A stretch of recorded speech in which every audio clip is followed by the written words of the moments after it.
fazer bem.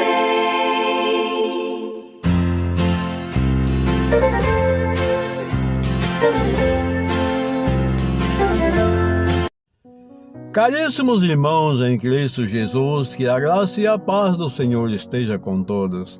Caríssimos, vamos ver aqui um pouquinho do Santo Evangelho de São João, onde ele nos diz uma passagem muito importante referente ao versículo 7 do capítulo 13 de São João. Bem, naquela época, Jesus sabia que estava se aproximando a hora, o seu tempo, e que ele já havia cumprido a sua missão aqui neste mundo, e que ele deveria voltar para o Pai. Ou seja, o Pai o enviou a este mundo para fazer uma missão: ensinar, levar a palavra, fazer curas e muitas coisas, expulsar demônios. Então Jesus fez tudo isso no seu tempo. E aí já havia chegado a hora, melhor dizendo, que ele sabia que iria ser entregue às mãos dos homens para ser morto e crucificado por amor e misericórdia a todos nós que somos criaturas de Deus.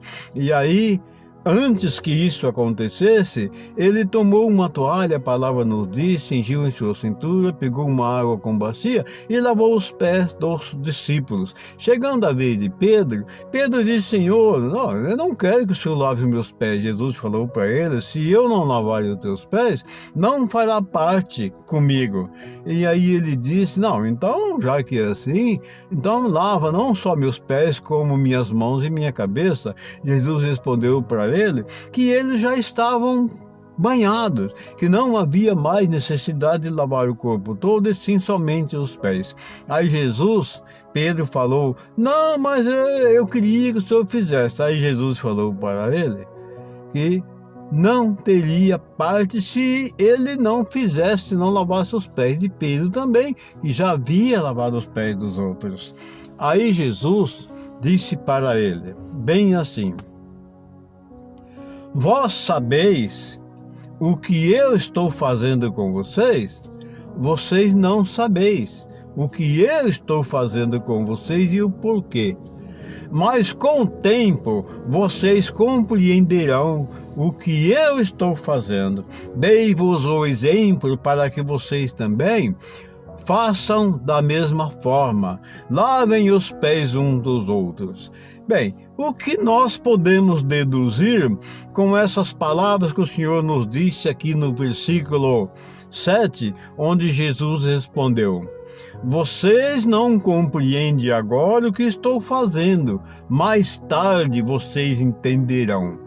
Bem, na minha vida aconteceram várias coisas, e uma delas que eu me lembro foi que quando eu me mudei aqui para Indaiatuba, eu deixei um negócio pendente lá no Paraná, onde eu morava. Era um negócio que eu havia feito, e aí 4, 5 meses depois que eu estava aqui, eu fui preciso voltar lá no Paraná, onde eu morava, para acertar aquele negócio. O que aconteceu? Eu fui na rodoviária comprar passagem. Eu queria comprar passagem num ônibus que passava aqui às 21 horas, que chegaria lá no dia seguinte, coincidindo com o horário de um outro ônibus que sairia para aquele lugar que eu pretendia ir, e chegaria lá em tempo para resolver aquele negócio e voltar para Cascavel, e à noite tomar um ônibus de volta. Mas o que aconteceu?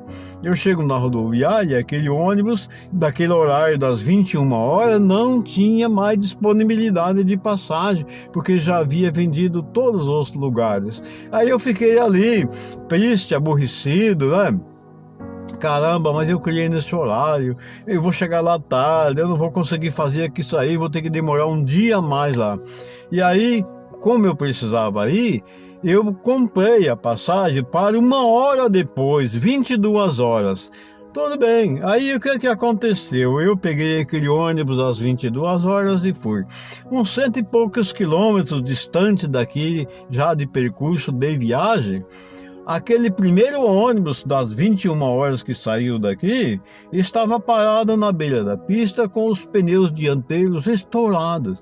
Havia uns ladrões dentro do ônibus. Chegou ali, eles assaltaram todos os passageiros, atiraram nos pneus do ônibus, deixaram o ônibus impossibilitado de seguir viagem e assaltou todo mundo. E aí aquele ônibus que eu fui depois, 1 hora depois, às 22 horas, acabou socorrendo aquele ônibus ali. Aí, e foi que eu pude compreender. Ah, meu Deus, olha só, foi um livramento. Porque se eu compro passagem naquele horário das 21 horas, eu também teria sido assaltado. E eu estava indo com um dinheiro de passagem, um dinheirinho para comer na viagem. E se os ladrões me tomam aquele dinheiro e eu fico sem nada, como que eu ia fazer, não é isso? Foi o que aconteceu com os outros passageiros que foram naquele primeiro ônibus das 21 horas. Então, gente, tem coisas nessa vida que nos acontecem que é livramento. Só depois é que a gente vai ver e compreender a ação divina em nossa vida. E eu tenho certeza, baseado neste evangelho, nessa passagem aqui que Jesus nos diz aqui no versículo 7, que ele diz assim: vocês não compreenderam o que eu estou fazendo com vocês. Mais tarde, no tempo oportuno, vocês compreenderão. Então foi o que aconteceu comigo. Amados irmãos, eu creio que todos nós temos experiências parecidas, uns de uma forma, outros de outras, mas tudo é livramento que Jesus Cristo nos proporciona. Muitas vezes a gente fica aborrecido, triste, porque aquele negócio não deu certo, mas precisamos compreender que é uma vontade de Deus e o plano dele tem que ser feito. Assim seja. Amém. Quando alguém se ajoelha